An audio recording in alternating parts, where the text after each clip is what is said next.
ছিংগাপুৰত থকা নিজকে বৰ অসমীয়া বুলি কোৱা এই অসমীয়াকেইটাক যিকেইটা ছিংগাপুৰত অসমীয়াকেইটা আছে সেইকেইটাক কৈছোঁ অসম নাহিবি ফালি দিম পিঠি চিনি পোৱা নাই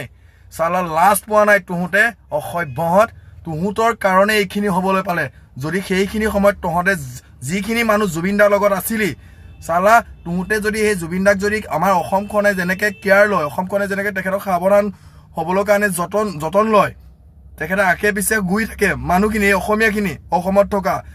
সেই মানুহখিনিৰ নিচিনা যদি কেয়াৰ ললি হয় নহয় আজি এনেকুৱা জুবিন দা হ'ব নোৱাৰিলেহেঁতেন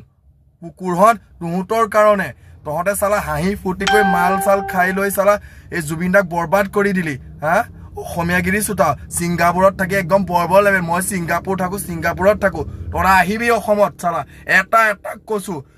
একদম এনেকুৱা টিকা ফালিম নহয় পুকৰত এনেকুৱা কোবাম চালা অসভ্যহঁত